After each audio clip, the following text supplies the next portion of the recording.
Hello and welcome back to Cars of Glasgow, and today we're going to be taking a look at the Lexus RX. It's going to be a Lexus face-off in this one. We're going to be looking at the Lexus RX, which is one of the most popular models, if not the most popular model within the Lexus lineup. We're going to be comparing a new Lexus RX 450h against a personal favourite of mine, the Mark II Lexus RX. So stay tuned for this video. Here we have the recently refreshed Lexus RX 450h. It's finished in graphite black metallic paint with the flare red S-Sport leather interior, all part of the fitted S-Sport package. In addition, this particular model is also fitted with the £5,500 Takumi pack. This brings the grand total to just over £62,000. By contrast, this is my very own 2004 Lexus RX 300 SE. It's finished in the popular beige on beige spec, and I paid just over £3,000 for it. In this video, I'm going to compare these two cars, discuss the features, the similarities, and see how far Lexus has come in 16 years. So let's start off with the newcomer, the new Lexus RX 450h S-Sport. So I'm just currently crossing the Erskine Bridge, and the car is so supple and smooth, as if you're feeling a couple of bumps when you're going over like an expansion joints. However, I love the fact, well, most people love the fact about these SUVs is that they are very absorbent on the road and absorbing all the big potholes, and this Lexus is no exception. So the Lexus has adequate power delivery, especially when joining and merging onto motorways and things like that. Put your foot down and the 3.5 litre comes to life. You briefly hear the power come through and the engine activate, but once it settles down, everything goes quiet again. The power goes through the CVT transmission, which a lot of people don't seem to like, but I've never actually experienced a modern one that causes any issues. They said the revs go nice and quiet, especially if you're in eco or comfort mode.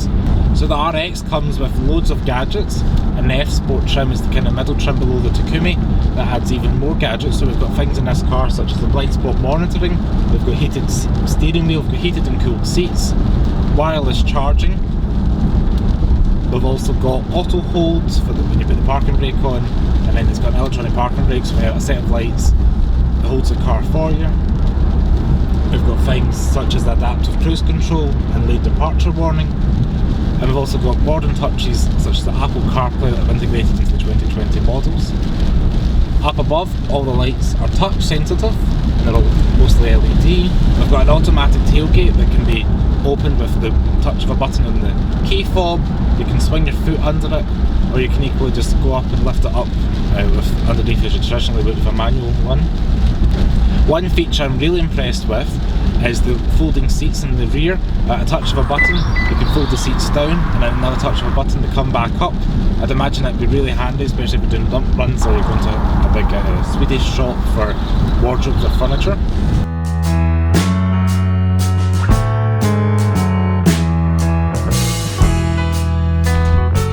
So we'll go ahead and jump into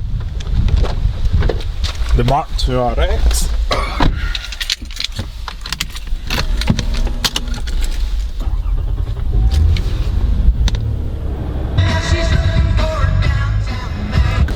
So you join me inside the Mark II RX. Immediately off the bat, we've got the foot operated parking brake. That's a little bit different from the 4th gen that we were just in. We've got the reversing camera, which is a nice feature considering there's about 16 years between the two models. When you see upon startup, I quite like the fact that I had the darkened out dashboard kind of backlit with the kind of lighting, the wee needles popped up. That wee display was quite cool and quite novel for the kind of age of the car as well. They're probably wanting to know the main thing is the driving experience. So this car is the 3 litre V6 petrol engine only. You can get an RX 400h, which is the hybrid version, which is probably more comparable with the 450h, but the petrol one was more popular and the only sole offering for when the RX first came out. Laterally, as emissions and fuel went up, the hybrid became more popular on this generation between 2006 and 2007. But the engine does its thing, relatively hummed. It's got a 5-speed automatic gearbox. I think it produces just over 200 horsepower. I've read conflicting reports, but some of the reports say about 197. I've read the ones that say about 204, 205. Both are offering that smooth drive that you come to expect from a Lexus. Nice comfortable kind of crossover SUV feel, nice high driving position. Especially for the age, the Japanese were throwing technology at the Lexus RX, where you were paying for that in the Germans. I will say it is a little bit more noisy and the gears aren't as seamless as it is in the RX 450h, but being a 2020 model. But also interesting, I quite think it's quite interesting how we have a touch screen. I'm not saying touch capacitive, but for your sat nav and your climate controls are all through the touch screen. And obviously now they went back to touchscreen for 2020. For a while they were using the Lexus Remote Touch with a little mouse pad, so that's pretty interesting as well, quite cool. But overall, direct comparison, yes, you're feeling the age, but this car's a fraction of the price.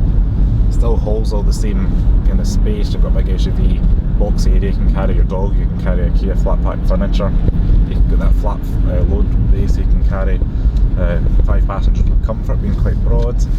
Most people go for the Lexus because of the brand reliability and the tools have built up for themselves over the years. And that's one of the reasons actually we went to look for this and bought this back in January, just because it had such good reliability and all the forums everybody's recommending these.